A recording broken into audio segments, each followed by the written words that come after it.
Encontros com o Futuro, hoje com um convidado muito especial, Paulo Henrique Scheuer, vice-presidente da Fiesp. Quem me acompanha na bancada é a professora doutora da ESPM, Ana Salvador. Meu nome é Matthew Schertz e sou diretor no World Observatory. Encontros com o Futuro é uma produção do World Observatory, da ESPM e da Prime, que é o braço das Nações Unidas para as faculdades de negócios no mundo. Paulo, muito bem-vindo. Muito obrigado por aceitar o convite. Obrigado, eu que agradeço.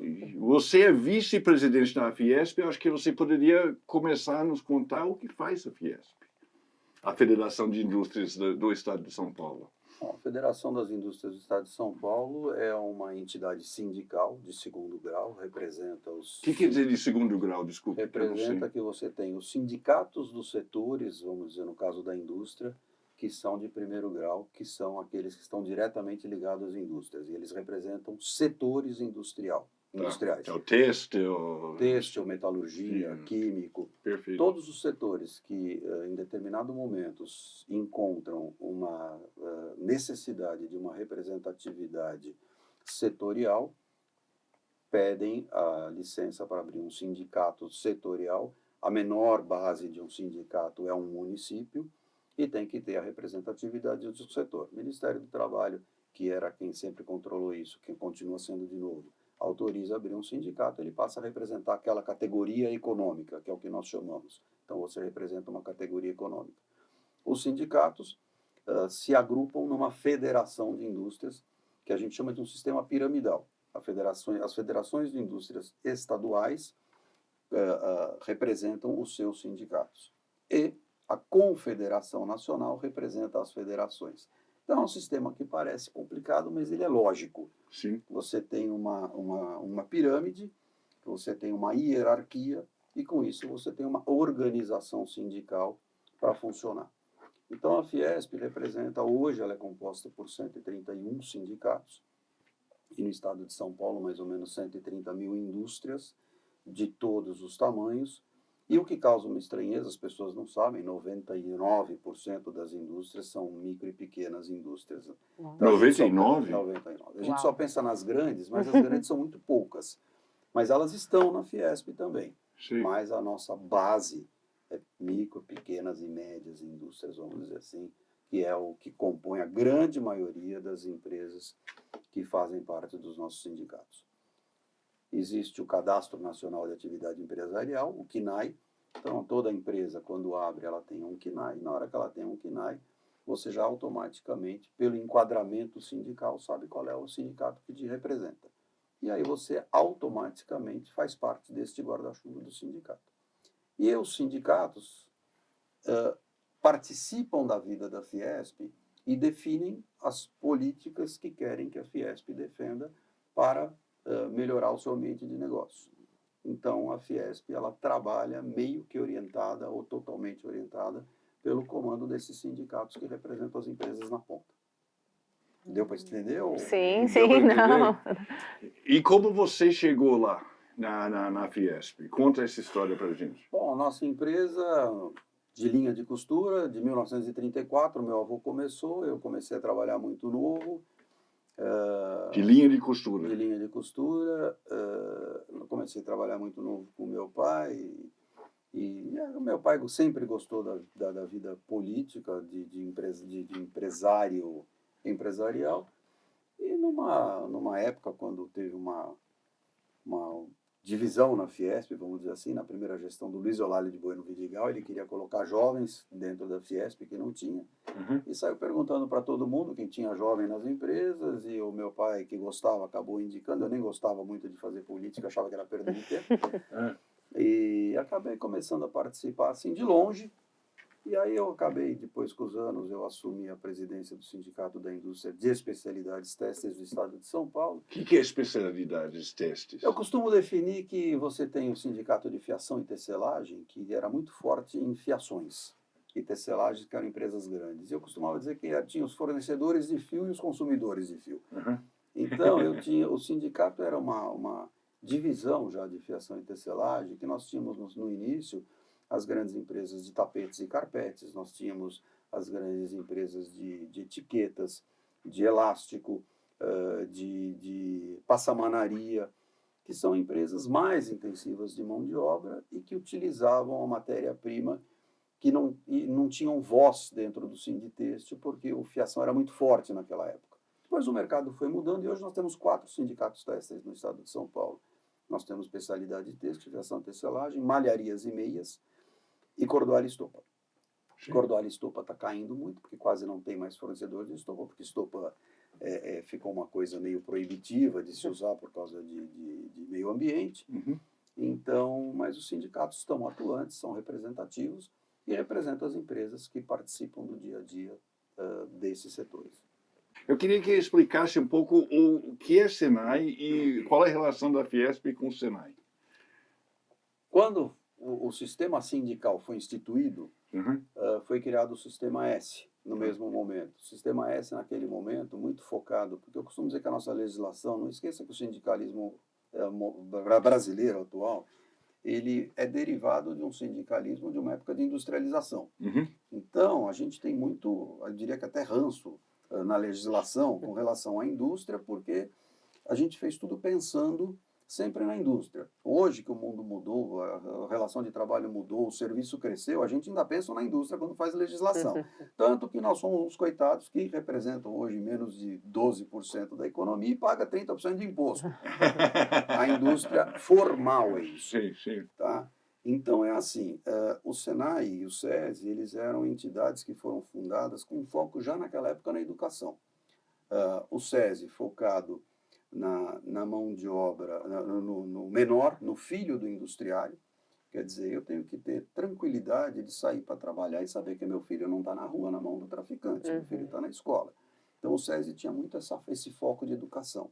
E o Senai na mão de obra profissionalizante, profissional. Eu tenho que minimamente ter uma pessoa que saiba trabalhar com um torno, que saiba trabalhar hoje mecatrônica. Então o Senai foi para esse lado da educação técnica. E isto, embora seja um sistema nacional, onde o presidente nacional normalmente é designado pelo presidente da República como um ministro de Estado, nos estados, o presidente estadual é o presidente da federação local. Então, é um misto de uma entidade público-privada já há muito tempo, você vê que nem tudo que foi feito lá atrás é ruim, e que funciona, apesar de ter de seguir as diretrizes nacionais, as diretrizes estaduais são definidas pelo presidente da federação do estado. Hoje nós estamos trabalhamos muito com a reforma tributária, a Fiesp influenciou bastante e hoje estamos trabalhando para conseguir que a legislação não seja desvirtuada. Então a gente tem que conseguir que a gente siga aquilo que foi feito de aumentar a base e reduzir a carga tributária. Estamos fazendo um trabalho muito grande com o nosso departamento jurídico na reforma administrativa, de forma madura. Eu tenho dito sempre, eu não me incomodo que o Estado gaste 50 PIBs, ele pode dever, ele não pode custar 50 PIBs. A definição de quanto custa o Estado tem que ser um acordo da sociedade. O quanto eu quero pagar para sustentar esta máquina, o quanto eu aceito pagar. Então, vamos deixar bem claro, ele pode gastar quanto ele quiser, se for necessário, nas atividades que ele tem que fazer. Educação, saúde, saneamento, ele tem que investir nisso, para isso existe o Estado. Agora, ele não pode custar caro como ele custa e não ter regras que controlem esse crescimento. E o último ponto que eu tenho que falar também, que nós estamos hoje numa batalha atual com relação ao custo das plataformas eletrônicas, que vendem hoje produtos até $50 sem pagar nenhum imposto. E quero aproveitar para deixar bem claro, o que nós estamos pedindo é isonomia.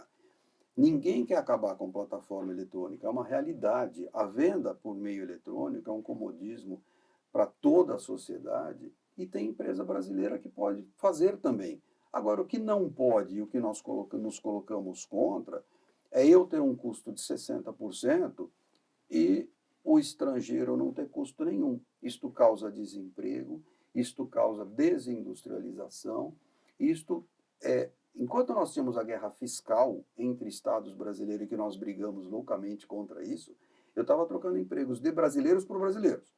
Eu agora estou trocando empregos de brasileiros por estrangeiros. Então, não existe nenhuma vantagem para o país nisso. Então, o que faz a Fiesp? A Fiesp olha ao longo prazo, a Fiesp olha para frente, a Fiesp está olhando que a gente tenha uma economia sólida, que a gente tenha emprego. E para ter emprego tem que ter empresa. E eu só vou ter emprego bom se eu tiver empresa boa. Quem faz o desenvolvimento de uma sociedade, 70% do investimento em desenvolvimento de tecnologia sai da indústria, no mundo inteiro. E o que a indústria faz, ela transborda para as outras atividades. Então, se eu não tenho indústria, eu vou andar para trás. Então, você não me perguntou, mas eu já aproveitei o espaço que ele falou que acabou para responder. E quais são os maiores desafios na área de ESG? A gente gosta muito de falar de sustentabilidade aqui no Encontros com o Futuro. Como a Fiesp está vendo essa questão? A Fiesp está vendo isso como uma oportunidade para o Brasil. Tá. Nós somos um país que tem energia limpa, nós somos um país que estamos na vanguarda na descarbonização e o Brasil, minimamente, tem que utilizar isso em seu benefício. O mundo está olhando o Brasil como uma oportunidade, né? As nossas matrizes são limpas, e o que nós temos que fazer, e a importância da Fiesp estar interagindo muito no legislativo, é não permitir que as jabuticabas legislativas impeçam o nosso crescimento por questões ideológicas e não técnicas. Então, o que a gente tem feito é interagido bastante para ver o que é viável, o que é bom e o que ajuda ao desenvolvimento do país. Por alto, para te dar, porque isso para não entrar em legislação. Mas é isso. Basicamente, nós temos interagido bastante com isso, porque energia fotovoltaica, nós temos uma série de coisas que está crescendo muito. Que, aliás, eu também acho, eu acredito, que a gente também precisa se convencer que o sistema industrial também está mudando. Nem todas as atividades que existem hoje vão poder continuar existindo e o Brasil vai ser viável em tudo. Então, nós temos que assimilar, eventualmente, algumas mudanças, alguns setores que vão cair e outros que vão crescer. E esta é a oportunidade que nós temos de crescimento, com uma visão aberta. Perfeito. Bacana. Você consegue pontuar para a gente algumas iniciativas ou conquistas recentes que a Fiesp tem para compartilhar? Olha, a Fiesp, de há muito tempo, ela vem interagindo com a sociedade. O pessoal brinca na Fiesp, nós tivemos a história do pato, que a gente não queria mais imposto, nós lutamos para o fim da CPMF, nós lutamos para a redução da conta de energia elétrica e fomos bem-sucedidos à época com os leilões das empresas que não iam ter leilão e que estavam cobrando do consumidor e das empresas investimentos que já haviam sido pagos há muitos anos. Nós, recentemente, fizemos esse movimento da reforma tributária, que eu já falei 3 vezes aqui, que é uma conquista que a gente conseguiu convencer dentro da Fiesp, inclusive setores que hoje pagam pouco imposto, de que a gente, o nosso economista-chefe usa uma figura de linguagem, né? É como um condomínio. Se o seu vizinho não paga, você paga o dobro. Então, é assim, nós temos que perder esse costume de cada um querer uma vantagenzinha. Nós temos que pensar como nação. E como nação, se nós queremos o bem do país, todo mundo tem que pagar igual. E todo mundo tem que pagar, né? Então, tem setores que vivem com uma certa informalidade e parece que ninguém vê, mas tem que ver, porque nós temos que lutar para ser formal. Nesse caso dos $50 da plataforma eletrônica, eu tenho dito que nós estamos, é a luta entre a economia formal versus a informal. É quem paga imposto e contribui para sustentar o país versus quem não paga imposto e não contribui para sustentar o país. No final das contas, tudo que é pago pelo Estado, quem tem que sustentar somos nós que pagamos os impostos, como pessoa física ou jurídica. Agora, se a pessoa do meu lado não paga, ela não contribui. Então, fica faltando, abre um buraco que o outro vai ter que sustentar. A reforma administrativa, nós estamos muito focados, são 8 ou 9 pontos, eu não trouxe aqui, mas eu posso passar para vocês depois.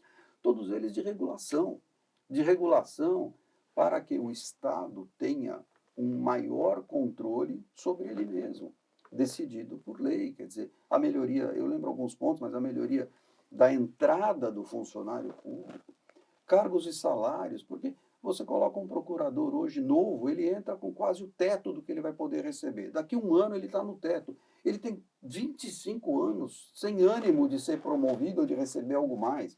E nós não podemos ter um funcionalismo que não tem incentivo de melhorar, de atender minha população, de crescer. Então, isso tem que ser definido. Então, embora nós cada vez queiramos menos legislação, né, na área trabalhista que eu atuo na Fiesp, a gente luta muito pelo negociado sobre o legislado. Mas tem coisas que precisam ter regras, porque se não tiver regras, há abusos. Infelizmente, nós somos seres humanos, e o humano nunca está satisfeito, o que é uma vantagem. Porque se o ser humano estiver satisfeito, ele deixa de crescer. Então é bom que ele esteja sempre insatisfeito. Mas nós temos que controlar, e para isso existe o Estado, para controlar, para ser a balança. É um lugar bom de encerrar. Muito obrigado, Paulo, pela sua participação. Aprendemos bastante aqui hoje. Eu que agradeço. Sensacional. Obrigado.